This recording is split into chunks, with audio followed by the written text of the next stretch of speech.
Bonjour et bienvenue dans cette capsule dans laquelle nous allons étudier la géométrie des molécules, et plus particulièrement la géométrie autour de quelques atomes dans une molécule.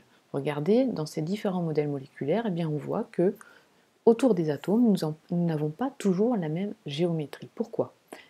La règle est simple, la géométrie spatiale autour d'un atome est celle dans laquelle les groupes indépendants de doublés d'électrons s'écartent au maximum. Alors, qu'est-ce que c'est que ces groupes indépendants de doublés d'électrons? Regardons. Dans la molécule de dioxyde de carbone, ici j'ai la formule de Lewis, j'étudie la géométrie autour du carbone, de l'atome de carbone. J'ai ici deux groupes indépendants de doublés d'électrons. Ce sont les deux doubles liaisons. Alors pour qu'ils s'écartent au maximum, comment faire? C'est très simple, je vais faire un arrangement linéaire. Donc l'atome de carbone central va se placer et les atomes d'oxygène aux extrémités de la droite. On parle autour de l'atome de carbone d'une géométrie linéaire. Prenons un deuxième exemple, la molécule de méthane. Autour de l'atome de carbone, je vais étudier la géométrie. Donc je procède toujours de la même façon, je compte le nombre de doublés d'électrons indépendants. Ici, j'en ai 4. Je les place de façon à avoir un écartement maximum. Comment placer 4 doublés d'électrons de façon à ce qu'ils s'écartent au maximum? Il me faut un arrangement tétraédrique, c'est-à-dire qu'ils vont se placer au sommet, aux extrémités d'un tétraèdre. Alors je place ensuite mon carbone, mes 4 hydrogènes, suivant ce tétraèdre, et je vais avoir autour de l'atome de carbone une géométrie que l'on appelle tétraédrique. Continuons maintenant avec la molécule d'eau. Ça se complique un peu parce que nous avons toujours 4 groupes indépendants de doublés d'électrons, mais il y en a 2 liants et 2 non-liants.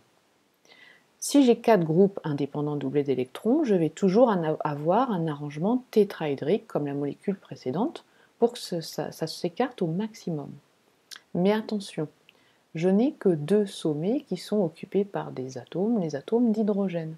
Donc lorsque je regarde la molécule, je ne vois pas les doublés non liants. Donc on va parler de géométrie autour de l'atome d'oxygène, de géométrie coudée. Prenons encore un autre exemple. Ici l'ammoniac. 4 groupes indépendants de doublés d'électrons qui se placent toujours aux extrémités d'un tétraèdre, d'un arrangement tétraédrique. Cependant, j'ai un doublé non liant et 3 liants. Donc, la géométrie autour de l'atome d'azote portera le nom de géométrie pyramidale. Il faut bien avoir en tête que le doublé non liant influence la position des atomes d'hydrogène. Terminons ici avec un dernier exemple. Je veux étudier dans cette molécule, par exemple, la géométrie autour de l'atome de carbone. J'ai 3 groupes indépendants doublés d'électrons, la double liaison et les 2 liaisons simples. Si j'ai 3 groupes indépendants doublés d'électrons, pour que j'ai un écartement maximum, je vais les placer aux extrémités d'un triangle. J'ai donc un arrangement triangulaire. Je place mon atome de carbone, mes atomes d'hydrogène et mon atome de carbone à ces extrémités du triangle, et j'obtiens une géométrie autour de l'atome de carbone que l'on appelle triangulaire. Alors, que devez-vous retenir dans cette capsule? Vous devez retenir que si j'ai 2 groupes de doublés indépendants d'électrons, je vais avoir un arrangement linéaire. Pour 3, un arrangement triangulaire. Pour 4 groupes de doublés d'électrons indépendants, tétraédrique. Mais attention, suivant le nombre d'atomes qui occupent les sommets de ces arrangements, je peux avoir des noms de géométrie différentes, linéaires, triangulaires, coudées, pyramidales ou tétraédriques.